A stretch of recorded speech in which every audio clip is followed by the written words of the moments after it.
جن ملکوں میں حکمران عوام کے ووٹوں کو لے کے آ کے اپنے کاروباروں کو یعنی پروموٹ کرتے ہیں اور قومی جو نیشنل ایسٹس ہیں ان کو نیچے لے آتے ہیں. پھر جب الائز یعنی اے این پی کو ساتھ ملانا پڑا مسلم لیگ نون کو, تو آپ دیکھیں کہ ریلوے بیٹھ کے انہوں نے اپنے کنٹینر چلانے شروع کر دی. وجہ یہ بڑی باتیں ہیں. اب یہ ہے کہ عوام اس سے متاثر ہوتی ہے, یہ بلک ہے. اگر کوئی ادارہ کرپشن کر کے مکمل کرپشن کر بھی لے تو یہ بڑے ادارے ایک دن کی کرپشن کے برابر بھی نہیں ہوتے. اس طرح ملک کو ان حکمرانوں نے دونوں ہاتھوں سے لوٹا. اس کا رزلٹ آپ کے سامنے ہے. اب عوام جو ہے, عوام کے متعلق آپ کہہ سکتے ہیں کہ وہ اتنے بگ گنز کے شکنجے میں ہیں.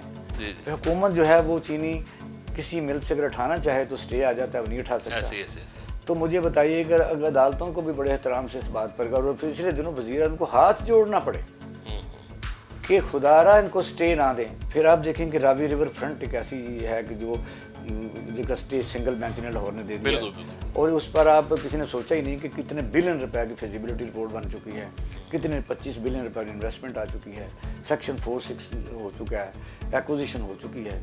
تو انہوں نے کر دی. لیکن آج یہ شکر ہے کہ سپریم کورٹ آف پاکستان نے اس کی اجازت دے دی ہے. تو میں کہتا ہوں لیکن کام تو پھر اس طرح نہیں ہوتے کہ اس طرح کیا دبئی بن سکتا ہے پاکستان میں؟ کیا اس طرح اسلام آباد ایوب خان اس زمانے میں بنا سکتا؟ کیا ٹاؤن شپ گرین ٹاؤن بن سکتا؟ اگر ایسے آج کے حالات ہوتے. یہاں سب سے اہم مسئلہ ہے میں سمجھتا ہوں سب بیماریوں کا, وہ ہے انصاف. جب کسی آپ بے ایمان کو پکڑتے ہیں, بڑے کاٹر کو پکڑتے ہیں, تو وہ وہاں اسٹے لے جاتا ہے. کیا کریں گے آپ؟ بالکل ٹھیک بات ہے آپ کی. یعنی کہ آپ نے شاہد اقبال صاحب بڑی خوب بات کی ہے کہ اس کا جو مختلف خلاصہ یہی ہے کہ آپ جس زخم کو بھی چھیڑیں گے اس سے اگلا زخم اس سے بھی گہرا ہوگا. آپ ایک کرپشن کو ہاتھ ڈالیں گے تو آپ اگلے بندے کی طرف جائیں گے تو اس سے بھی زیادہ کرپٹ نکلے گا. چلیں یہ تو تبدیلی سرکار کا نعرہ تھا نا کہ بنے گا نیا پاکستان. ایک بات ضرور ہے, جی جی جی, حکومت اس سے بری الزامہ نہیں ہو سکتی. نہیں ہو سکتی. میں نے پہلے گزارش کی ہے کہ گڈ گورننس یہ ہوتی ہے, ایسی ہوتی ہے کہ جو پرائس کنٹرول کمیٹیاں ہیں, یہاں ایلیگیشن آ رہے ہیں کہ کچھ افسر جو ہیں پنجاب گورنمنٹ میں بغیر پیسے کے نہیں لگ رہے. آپ مجھے بتائیے جب آپ کسی افسر کو آپ پیسے دے کے لگائیں گے, ڈپٹی کمشنر کو باقاعدہ مبینہ طور پر ایلیگیشن وہ پرووڈ ہیں کئی دفعہ, تو اس کو آپ کیسے پوچھ سکتے ہیں؟ وہ پیسے تو اکٹھے کرے گا. اس طرح آپ ریفارم RDA میں نہیں لا سکے. آپ دیکھیں لینڈ ریونیو ایکٹ ہے, اس کے تحت ایک چھوٹا سا ادارہ کہہ سکتے ہیں RDA, لیکن اتنا تگڑا ہو چکا ہے کہ آدمی اس کی جا کے ہمت ہی نہیں کرتا. ایسے ہی ہے. چلیں یہ تو جس کی لاٹھی اس کی بھینس ہے, اس نے اپنا استعمال کیا, کھایا اور چلا گیا, اور ہم عام لوگ سویلینز بیچارے وہی دیکھتے رہے. اس کے ساتھ ساتھ آج ایک بڑا خوب واقعہ پیش آیا ہے شاہد اقبال صاحب. یوسف رضا گیلانی صاحب سابقہ وزیر اعظم بھی ہیں, انہوں نے سینٹ کے استعفیٰ دے دیا ہے اپوزیشن لیڈرشپ سے. تو آپ شاہد اقبال صاحب ہمارے ناظرین کو ان کے بارے میں بھی کچھ بتائیں کہ آج ایسا کیا ہوا کہ جو یوسف رضا گیلانی صاحب کو سینٹ میں اپوزیشن لیڈر سے استعفیٰ دینا پڑ گیا.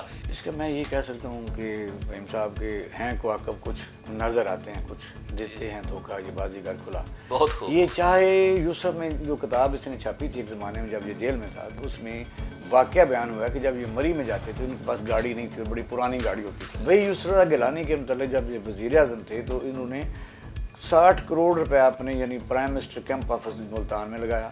پیپل پارٹی اور PTI یہ دونوں اکٹھے ہیں, یہ لوگوں کو دھوکہ دے رہے ہیں. آپ دیکھیں کہ جب ثناء اللہ زوری کو بدلنا تھا مسلم لیگ نون کے وزیر اعلیٰ کو بلوچستان میں, اس وقت زرداری صاحب اور عمران خان اکٹھے تھے. سینٹ کے چیئرمین میں صادق سنجرانی کو جب جتوانا تھا مسلم لیگ نون ایک طرف تھی, وہ یہ ایک طرف سے لے کے آئے. یوسف رضا گیلانی کے جو جتایا گیا دھوکے سے, یعنی مسلم لیگ نون کے ووٹ لیے, جب وہاں گئے تو مسلم لیگ نون نے اپنا بندہ کھڑا کیا, انہوں نے اپنا بندہ کھڑا کیا, اور حکومتی ووٹوں سے یہ چیئر اپنا اپوزیشن لیڈر بنا.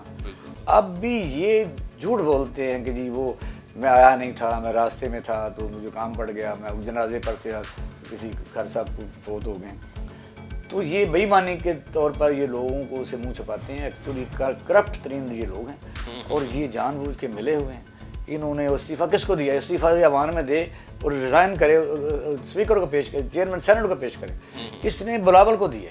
بلاول کو استعفیٰ دینا ایسی ہے جس طرح مریم نواز شریف کے پاس کافی استعفے پڑے ہوئے ہیں، تو انہوں نے تسلیم کرنا ہی نہیں، یعنی وہ تو اپنے گھر کی باتیں ہیں، گھر کی بات. یہ دھوکہ ہے اس قوم کے ساتھ. جی شاہد اقبال صاحب بہت شکریہ آپ کا. ہماری ناظرین کو آپ نے بہت خوبصورت آگاہی دی ہے اور آپ نے روزمرہ کے ہونے والے واقعات میں ہمیں وہ انفارمیشن دی ہے جو ہم تک یا ہماری عوام تک ابھی تک نہیں پہنچی تھی. بہت شکریہ. تو لے ناظرین، قومیں ترقی کرتی ہیں نیت سے. کامیابی حاصل کرنے کے لیے محنت کی ضرورت ہوتی ہے.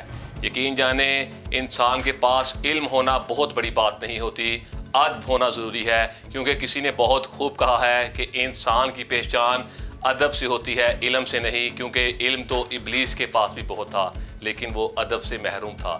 اگلے پروگرام میں انشاءاللہ تعالیٰ انہی مہمان کے ساتھ شاہد اقبال تجزیہ نگار کے ساتھ آپ سے دوبارہ ملاقات ہوگی. اپنا خیال رکھیے گا، دعاؤں میں یاد رکھیے گا. اللہ حافظ.